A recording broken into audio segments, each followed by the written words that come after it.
for small roofing companies, they don't have that leverage, and a lot of times they can't get those warranties covered. And the manufacturer doesn't step up and handle it because it's not important to them. When we start talking about what happens when you stop buying accessories, where's the shingle price go? Every billion-dollar company that writes a warranty has exclusions. So if I'm a consumer, who am I going to trust more? The manufacturer or this new guy that's 2 years in business? You have to replace your roof every 15 years in Florida. So why do we have a 50-year warranty? It doesn't make any sense.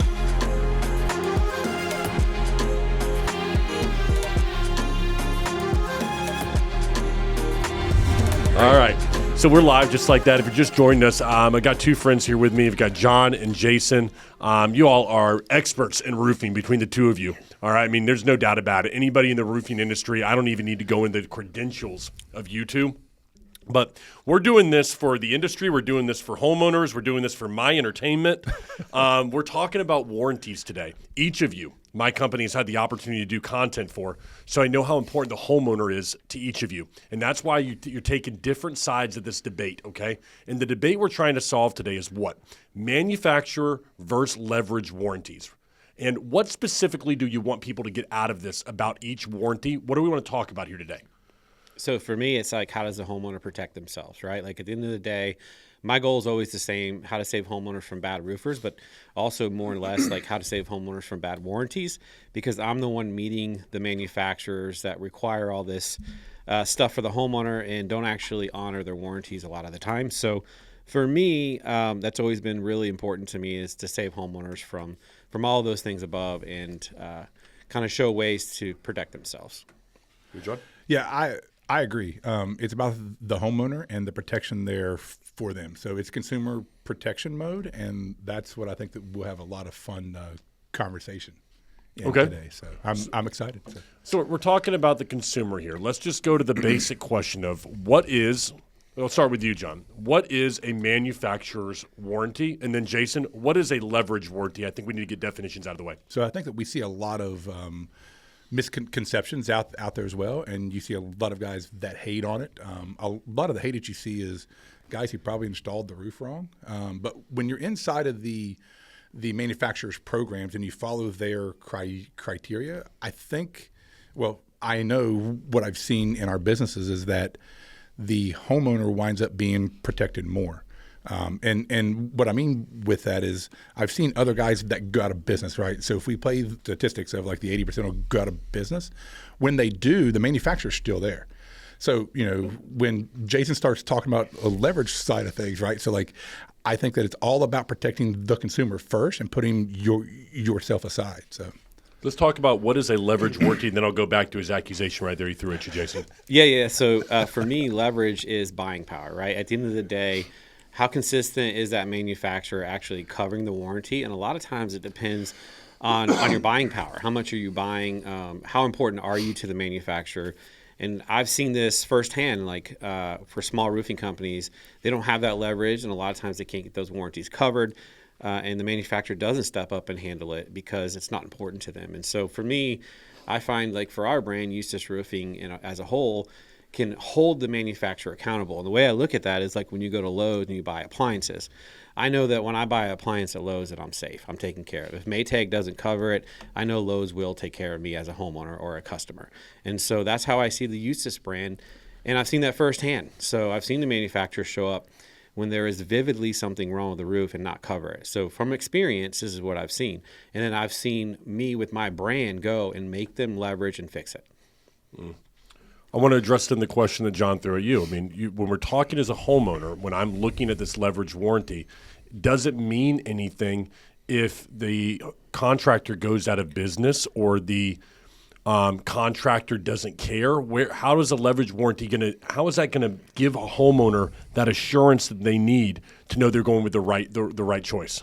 Yeah, so I mean, at the end of the day, there's leverage in that. Again, is like, for a company like us, it's been in business for almost 70 years now. Like, the leverage is there, right? Like, we can leverage how long we've been doing this, but a lot of times when a company goes out of business, we're the ones fixing it for the manufacturer if that comes into play. And that's probably the best thing that the manufacturer actually have. If you buy the elite warranty, that's the best protection you can get. John's not wrong on that fact that, if the owner of the business or the roofing company goes out of business and you buy the elite warranty, then they're going to come cover it as far as the manufacturer. I can agree on that. That's the one benefit of it, but that's basically it. Okay, so John, here's my question for you then, because Jason just brought it up. You've got a contractor doing $1.5 million, and they have a warranty claim for a $50,000 roof. I mean, is it not good luck getting that to be covered by that manufacturer because you're not important enough to them at that point? How can you be protected if you're not important enough to a manufacturer? So, I mean, that's a good point. I've never experienced that. Most of the warranty things that I've seen that didn't get covered, they're typically because of misinstallation prior to, and it's not in their full system coverages.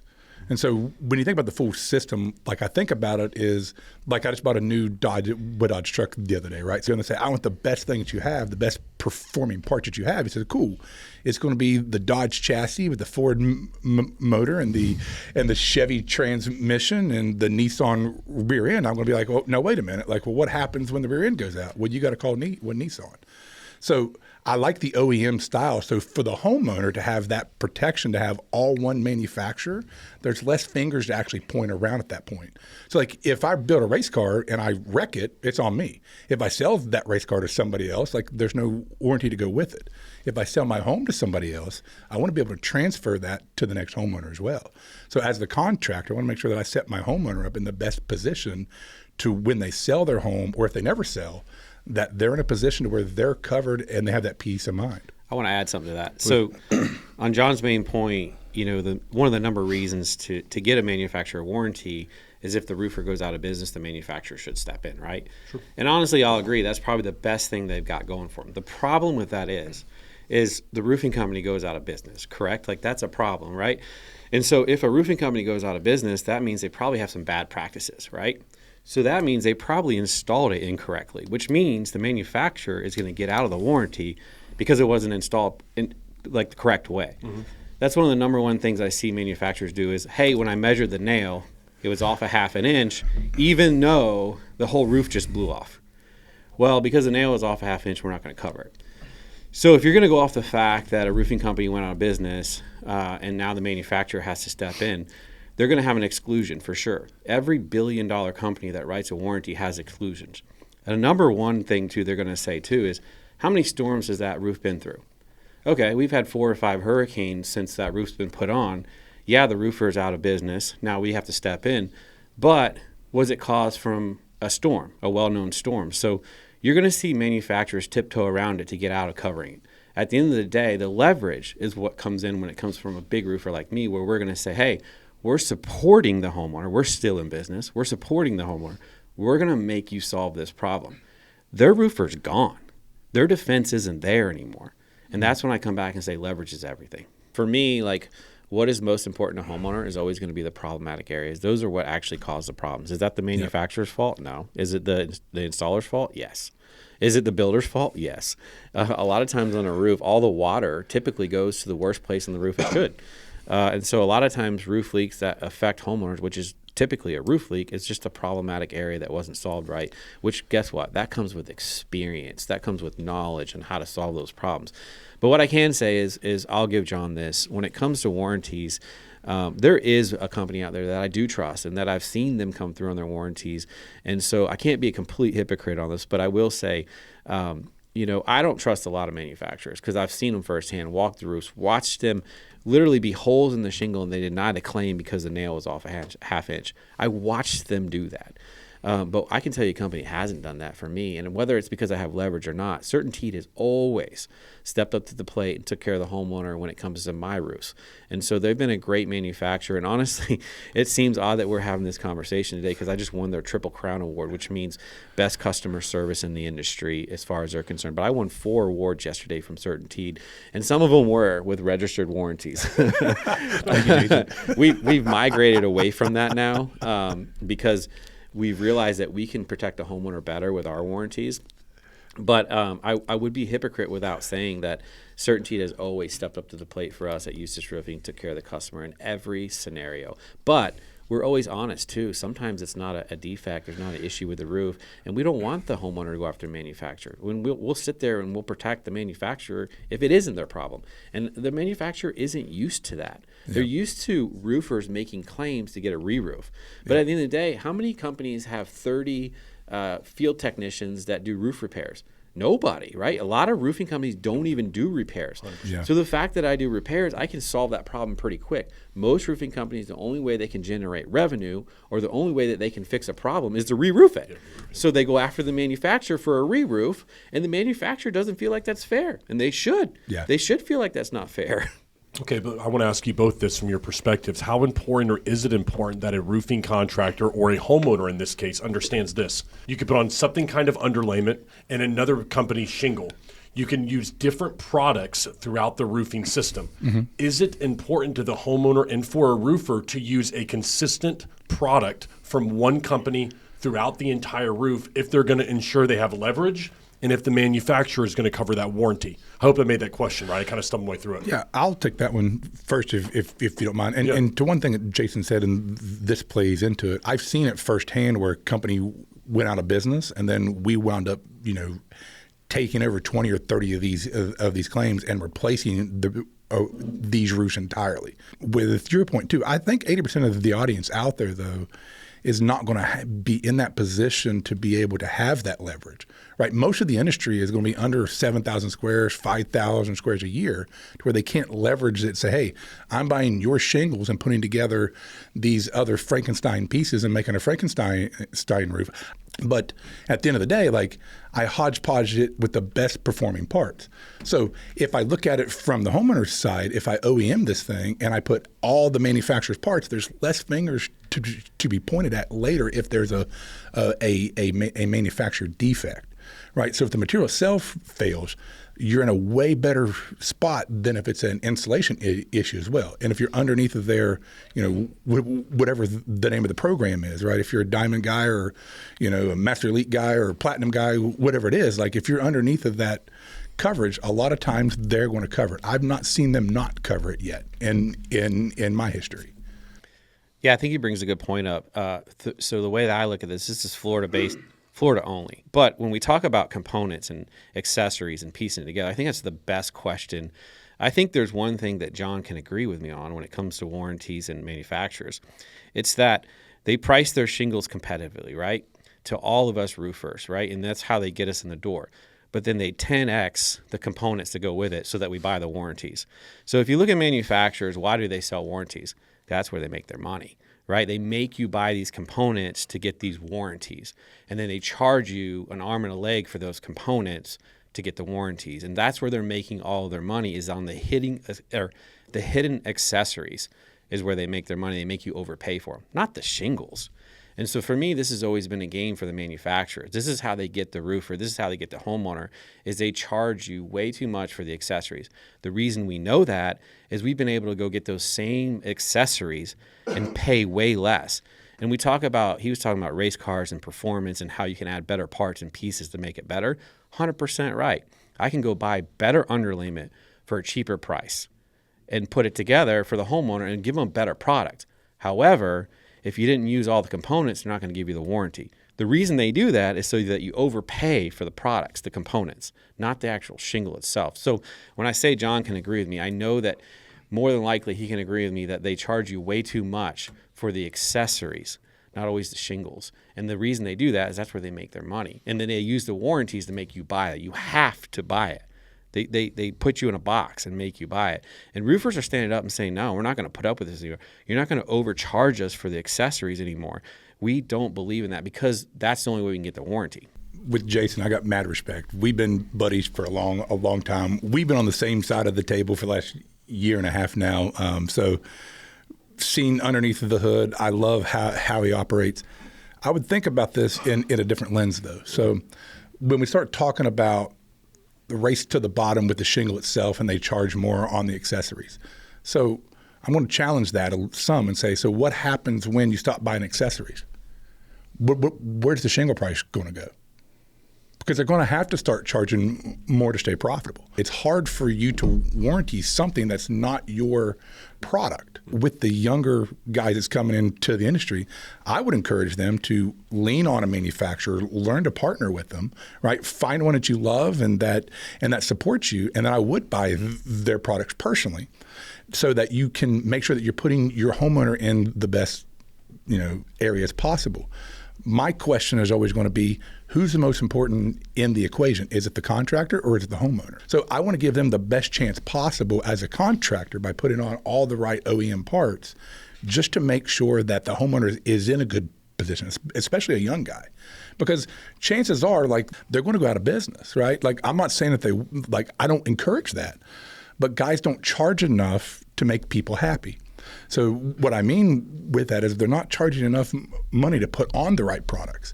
So if they start taking other shortcuts, they might not know, and they might not be educated in putting together the best, race car parts, right, to put into that race car. And they might put on something that is a failure because they're trying to save some money, right? But would you agree on this? I'm not sure. You don't know a company's backing you until it comes time for them to back you. What advice do you give on that? How does the manufacturer's warranty work when you thought they had your back, but now you're starting to see, hey, this is a big claim. You're doing $1.5 million. You ain't got the cash to cover it. It's a fair question, right? So I think it's a gamble either way.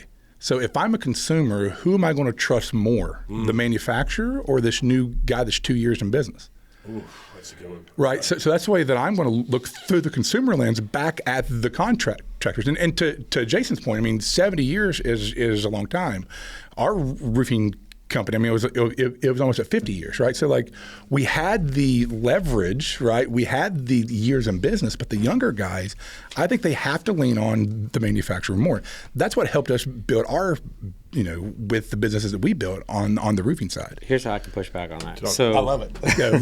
Let's go, baby. So when we talk about warranties and that the company's new to business, smaller roofing company, and they've only been in business 2 years. Here's what we know. We know that 96% of roofing companies go out of business in the first 2 years. So you're already at a huge disadvantage by hiring that company. So you're going to believe now in the manufacturer, right? That's your only other option as a homeowner. Well, now this business that's only been in business for 2 years installing roofs, probably more than likely didn't install the roof correctly. And if you didn't install the roof correctly, guess who walks out of the warranty? The manufacturer, right? So as a homeowner, those are two bad choices. New roofing company and believing in the manufacturer. Because what we know is 96% of them go out of business. So for me, it's not a good case for the homeowner at all. And at the end of the day, the leverage, the longevity companies are the ones to go with because they're going to be able to hold the manufacturers accountable. They've been around for a long time, so they have the processes and procedures to make sure that roof is set up the right way where it can be warranted. But if I was going to say anything, not that I'm going to give something out for Dimitri, but that's probably the best warranty in the business. Directories warranty. I agree with that. That's going to be the number one place to do it. And why would that be? Why would that be? Well, that's because Dimitri has leverage. He has a voice. People follow Dimitri. He can get online and say, hey, this manufacturer isn't covering their warranty. So again, leverage becomes the best warranty out there through directory. It's a separate website where you can actually go get your roof warranted by the biggest voice in the roofing industry on the web. Yeah, it's amazing what the power of YouTube has. Yeah, I want to comment on that. Yeah, please. So, then I'll come back to Jay. I do have one question for Jason about that. Would you agree, though, these guys that are failing, would it be better that they were trained by a manufacturer of how to install that roof to make less errors? So I actually can debate that too. I think there's a thing called field conditions, right? So manufacturers come in, they look at computers all day long, they do engineering, and they tell us how to lay the shingle. Real world experience can be completely different than what that engineer behind that computer is saying. You know why? Because I wore a roofing belt before. I've installed shingles. And what I can tell you, a lot of times they'll tell me to put a nail in a certain spot, and that's a disservice to the homeowner because it's more likely to leak by putting that nail there. But their computer, their wind loads, all of those things tell me to put the nail there. So what is the number one reason a homeowner calls on a warranty issue? Because they probably have evidence of it. They have a leak in their house. Well, a lot of times the roofer has a great way of installing the roof to protect the homeowner, but the engineers and the manufacturers tell them how to install it, which causes the leak. So I think it's debatable. I think I think you got roof or manufacturers out there trying to teach roofing, and I think that's great, and I think it helps. But at the end of the day, real world experience is really the key. And a lot of times that roof is actually leaking in a problematic area, in a flashing or a detailed area. And a lot of times the manufacturers really don't have a good understanding of that. They really don't. What they have a good understanding of is the testing. When they go and get product approvals, how do you install the shingle to get through the product approval and have the best testing in the industry? That's where their knowledge typically is. The guy putting the roof on that's been doing it for 70 years is definitely going to have more knowledge than the manufacturer a lot of the times. I've seen that in the field conditions. What about selling the home, though, John? I mean, so you have a lot of people with a manufacturer warranty, and this comes down to also, I know you're passionate about this, is registering warranties as well. So where do you stand on when this home is going to be sold and how that affects the homeowner? So I wrote it down. 7 years is the average right now. And so the biggest gap that we have in the industry is tracking the warranties.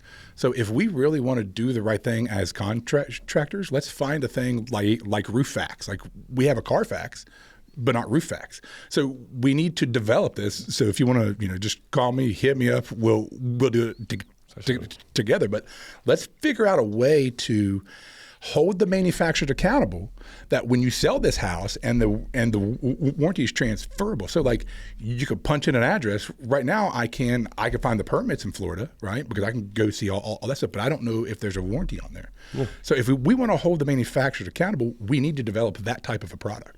Or it's just going to keep the same thing is going to keep going over and over and over as far as like the manufacturers are not doing their job, the contractors not doing their job. Let's don't be lazy as contractors. Let's push to have this product out there. Do you believe that there are homeowners out there, I'm going to say hundreds of thousands, that believe that they have a warranty on their roof that don't have a warranty on their roof because it was never registered? I would say it's opposite of what you're thinking. Really? Most homes that I've been in, they have no idea if there is a warranty.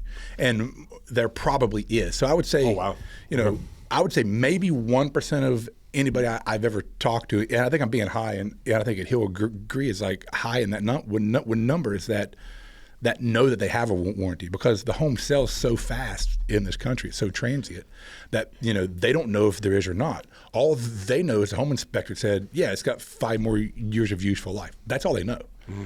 And that roofer, to our point earlier, is probably out of business anyway. So if they had a leverage warranty or something that's not through the manufacturer, there's no way to hold the manufacturer accountable. Yeah, I can definitely touch on that. So what we say is like most people don't know they have a warranty. What we know is that they actually don't, because that warranty, so that roof has probably been through 4 or 5 hurricanes. There's your way out, right? Way. Manufacturers can get out just on that alone. The second thing is like, is it a leak warranty? Or is it a manufacturer defect warranty? Yep.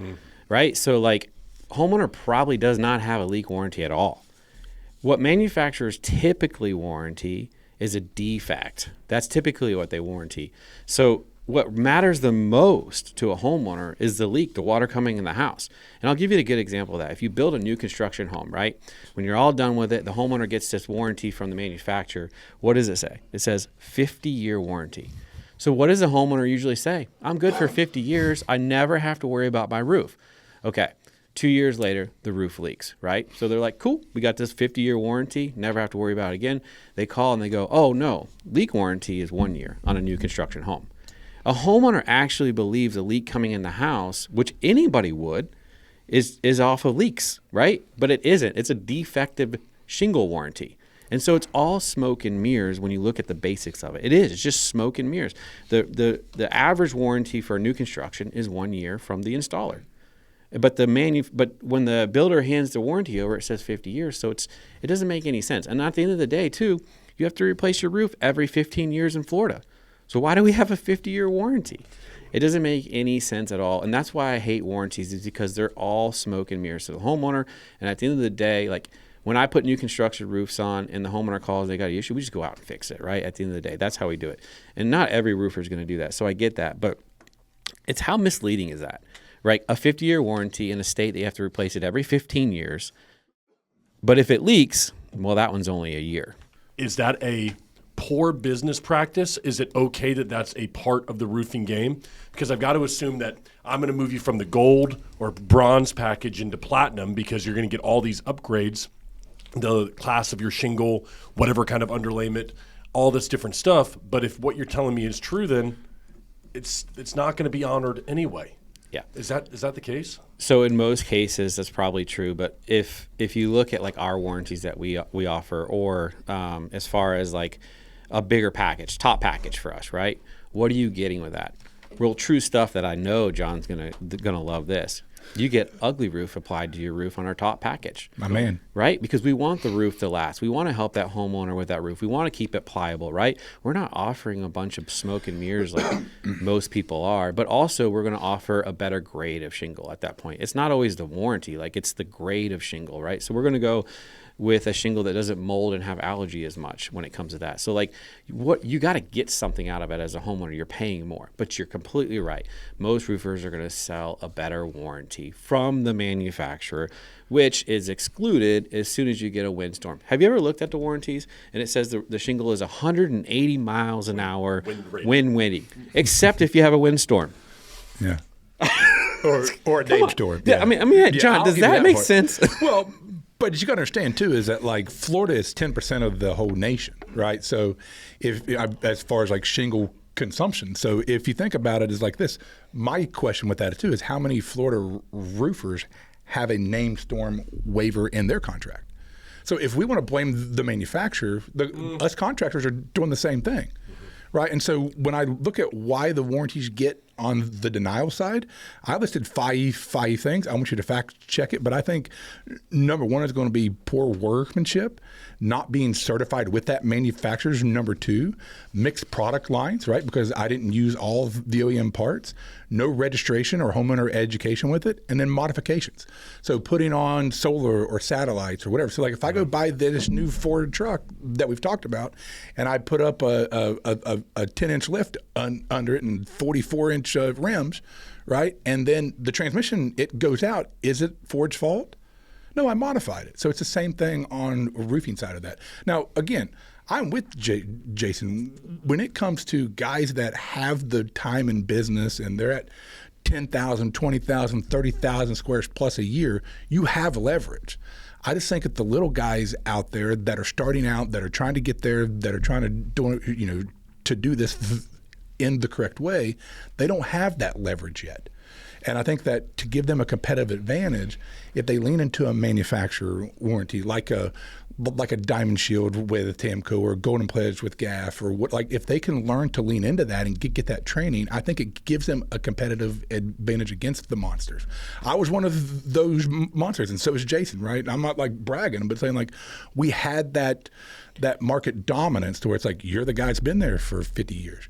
Does that mean at a certain point they kind of cut ties and that they go, okay, I need to switch over at a certain point to a leverage because now I have enough buying power, I've got enough weight to push around?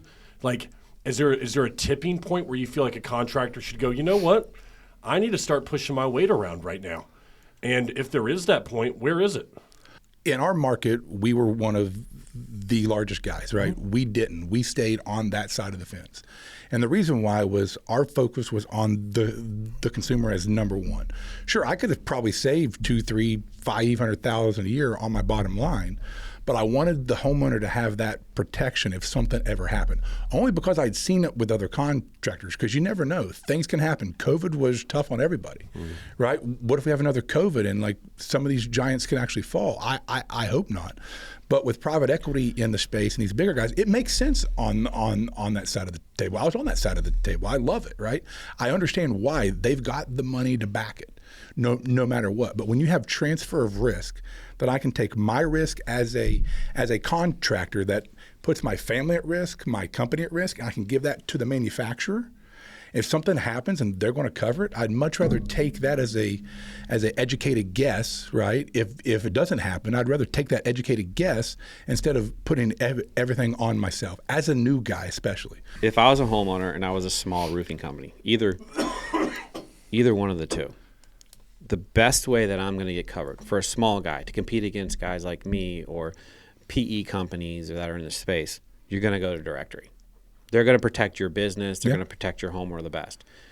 Why is that? Because he has the leverage of social media. At the end of the day, what does the homeowner have? leverage when it comes to social media. That's when manufacturers or people step up, right? So again, it all goes back to leverage is the key to everything. To get people to cover it. But I would argue that 96% of roofers go out of business because of manufacturers, because they don't honor their warranties, and they put it back on the roofer.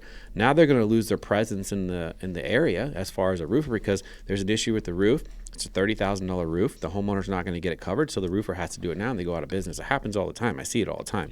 But another thing, too, is when we talk about components and making sure that they're all the same so the manufacturer covers it, I'd argue against that, too, because I found better components, like when we talk about underlayment, that can go under the manufacturer's shingle. That's even better. One of the reasons I find it better is because there's more traction for my guys that they can walk on and be safer. I know we always talk about the homeowner as the number one concern, but not in my field. My field is the guy that installs the roof. If I put him first, he puts the homeowner first to get a better product.